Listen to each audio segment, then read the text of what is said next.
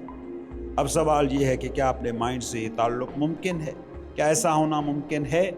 بالکل ممکن ہے۔ بچوں جیسا کام ہے۔ کیوں کہہ رہا ہوں بچوں جیسا کام؟ کیونکہ یہ مائنڈ جو اس وقت جی رہے ہو، یہ تم نے تب ہی بنایا تھا جب تم بچے تھے۔ کیا کوئی کشٹ سہا تھا؟ کیا میڈیٹیشنیں کی تھی؟ کوئی اس طرح کی ویڈیوز سنی تھی؟ نہیں، بس فوکس تھا، توجہ تھی۔ بچہ ایک ایک لفظ، ایک ایک حرکت پوری توجہ سے دیکھتا سنتا ہے۔ سوچو نا، ایک انگریز کا بچہ 2 سال میں پوری زبان سیکھ لیتا ہے، مگر ایک پاکستانی بچے کو 16 سال تک سکول، کالج، یونیورسٹی پیٹ کر پڑھاتے ہیں، سکھاتے ہیں، مگر پھر بھی جب وہ منہ کھولتا ہے غلط انگریزی ہی اس سے نکلتی ہے۔ آخر کیا فرق پڑا ہے؟ توجہ کا فرق ہے اور کچھ بھی نہیں۔ تو اب مجھے بتاؤ، کیا یہ ممکن ہے کہ نہیں؟ سر، یہ بچوں کا کھیل ہے، اسے سیریس بزنس نہ بناؤ۔ یوں نہیں کہ اسے سنجیدہ نہ لو، بس اسے جس طرح تم سیریس لیتے ہو ویسے سیریس لینا چھوڑ دو۔ میڈیٹیشن کو، عبادت کو، اپنے ساتھ بیٹھنے کو تیر مارنا سمجھنا چھوڑ دو، اپنی کوئی کامیابی سمجھنا چھوڑ دو، اس پر اترانا چھوڑ دو۔ دیکھو، تم نے معلومات بہت اکٹھی کر لی ہیں، اور یہی معلومات ہیں جنہوں نے بیڑا غرق کر رکھا ہے۔ بچوں کے کام کو تم نے بیمار بڑوں کا کام بنا دیا ہے۔ بس اتنی سی ساری کہانی ہے۔ تمہیں جو بڑا کارنامہ لگ رہا ہے وہ اتنا بڑا کارنامہ ہے نہیں۔ بڑا کام تو تم کر چکے ہو، خالی چمکتے کینوس کو لکیروں سے بھر کر۔ ان نون تو تم نے کر ہی لیا ہے۔ یہ دنیا ان نون تھی، یہ مائنڈ انجانا تھا۔ یہ مطلب جو تم زندگی کو، خود کو، دنیا کو دے رہے ہو، یہ کارنامہ تھا جو تم نے سر انجام دے لیا۔ ہاں، یہ الگ بات کہ اس وقت جب تم یہ کارنامہ سر انجام دے رہے تھے، اس وقت تمہارا کانفیڈنس آسمان کو چھو رہا تھا، تمہارا فوکس ناقابل یقین تھا۔ اب نہ کانفیڈنس ہے نہ فوکس، بس اتنی سی بات ہے۔ ایک انجانے راستے پر تم چلے، یہ زیادہ مشکل تھا یا اسی راستے سے واپس لوٹنا زیادہ مشکل ہے؟ خود سوچ لو۔ اسی کو میں کہتا ہوں ریٹریٹ۔ ریٹریٹ بڑا پیارا لفظ ہے، وہی جو میں نے اوپر بات کی، جس راستے پر چل کر آئے تھے اسی راستے پر واپسی۔ اب اس واپسی کا مطلب یہ نہیں کہ اپنی ساری ترقی چھوڑ دو، یہ ڈھانچے چھوڑ دو، نہیں، گھر نہیں چھوڑنا، ہمالیہ میں نہیں جا بسنا۔ گھر چھوڑنا، ہمالیہ جانا، یہ سارے پہلے بھی ٹول تھے، آج بھی ٹول ہیں۔ کام بس اتنا ہے کہ جس راستے پر چلے اور کہیں پہنچے، پھر اس راستے پر واپس پلٹے، تو اب سفر کا مزہ ہی کچھ اور ہوگا۔ یہ ہے ریٹریٹ۔ پہلے تو منزل کی تلاش میں پاگل اس راستے پر چلے تھے، اب راستے کے ایک ایک قدم کو جیتے جاگتے ہوئے، دیکھتے ہوئے پلٹ رہے ہو۔ پھر اسی راہ پر واپس آؤ۔ اب زندگی کے رستوں سے جو لا علمی کا خوف ہے وہ مٹ چکا ہوگا۔ کبھی سوچا جنگل میں ایک اجنبی چلے تو کیسے چلے گا، اور اسی جنگل کو کوئی باسی چلے تو وہ کیسے چلے گا؟ اجنبی کا ڈر اس لیول کا ہوگا کہ وہ نہ پھولوں کی خوشبو سونگھ سکے گا، نہ ہوا کی تازگی کو چکھ سکے گا۔ وہ صرف ڈر جیے گا، تحفظ، سیکیورٹی ڈھونڈے گا، کسی جگہ پہنچنے کی فکر میں ہوگا۔ مگر جو جنگل کا باسی ہے وہ پل پل جیے گا۔ یہ ہے بنیادی طور پر ریٹریٹ کا مطلب۔ اس کا مطلب واپس پلٹ جانا نہیں ہے، بلکہ بار بار پلٹنا، پھر بڑھنا، کہ راستے انجان نہ رہیں۔ زندگی انجان نہ رہے۔